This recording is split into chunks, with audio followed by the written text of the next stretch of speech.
Man, I am so excited to see Batman 28. It's a look at Gotham 6 months into its future. So cool. Yeah.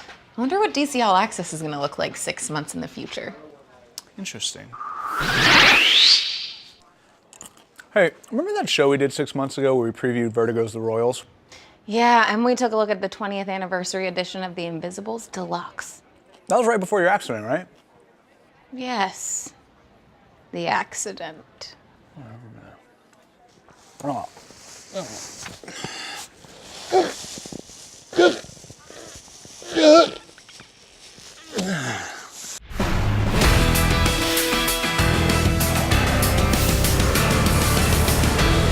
So if you've been reading Zero Year and you pick up issue 28, it's gonna be a little bit different. Can you tell us a bit about it? Well, Batman 28 is essentially an intermission, and instead of coming back to the present with issue 28 and showing you what's happening right now concurrently with Forever Evil, we thought we'd actually show you all of the fun stuff that's coming up later in the year in 2014 in Batman. So 28 is like a complete spoiler issue because it goes so far ahead and sort of gives away so much of some of the bigger surprises coming in the year. So can you please spoil one of those spoilers right now for us in a spoilerific way?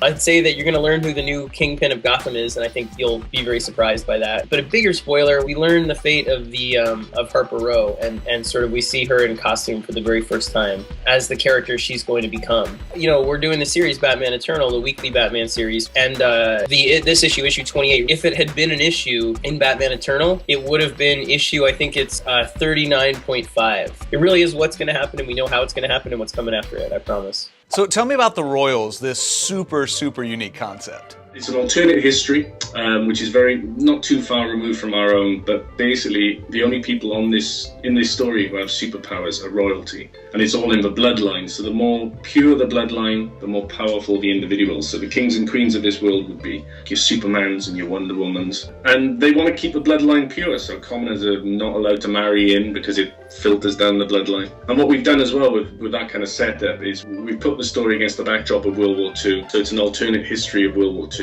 Following the conflict from 1940 to 1945. As you'll see with the series, it's not that far removed from our history, but still, it changes the whole dynamic of things. Okay, if the Queen had a superpower, what would it be? It would be some kind of like magnetic control of corgis, I think. She could throw corgis at intruders. I think that seems like a cool superpower.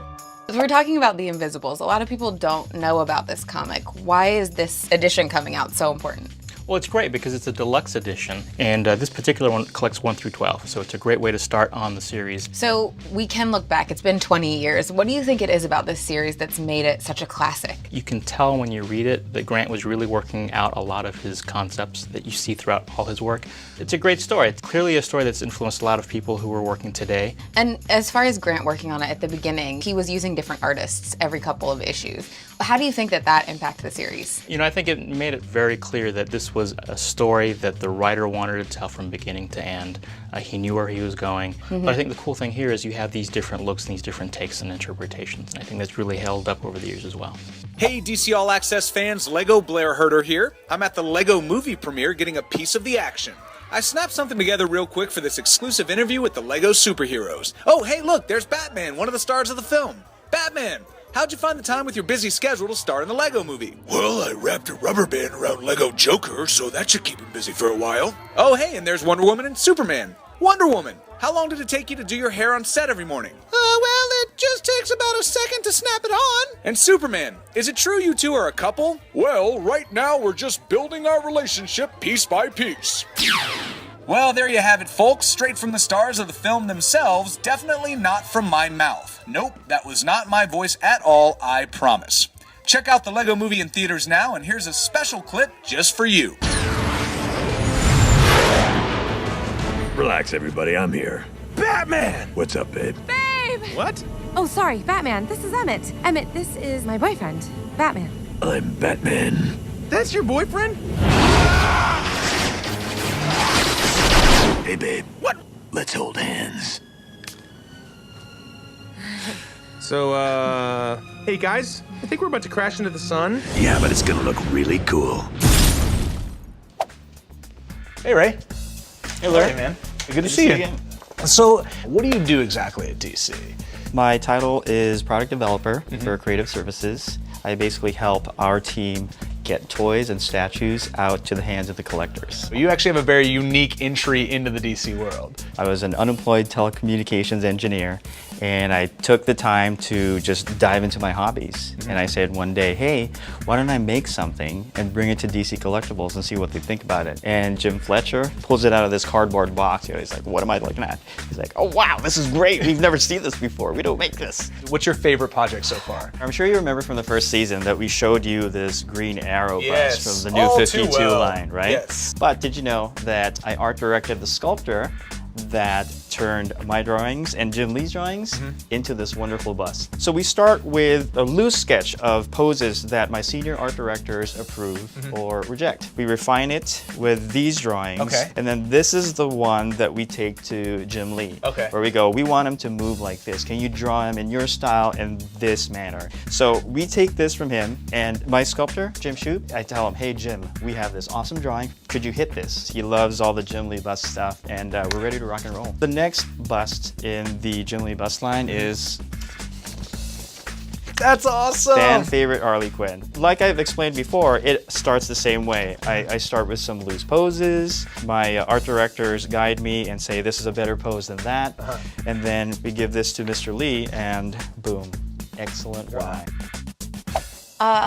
Man, Blair, future you really let yourself go. It was a holiday wait. What holiday was it exactly? Well, there was St. Patrick's Day and New Year's Day, Christmas Day, 3 medium pizzas for $5 Day. It was just all the holidays. Either the holidays. You should put that banana down. I'm gonna just... No calories in this. I'm a picture of health. Chicks, man. So you still have a chance to win our big Comic-Con giveaway. Yeah, we're giving away 2 passes to the show, keys to a hotel room that may or may not have me in it, and vouchers for airfare to San Diego. All you have to do is click and answer 3 little trivia questions on dccomics.com/watch and win. Yeah, and if you want to see what happens when the cameras aren't rolling, there's actually a dude over there that's shooting some stuff for our new Tumblr that you can subscribe to right here.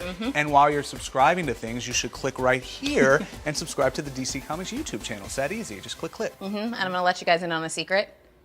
I'll know if you click and subscribe. I always know.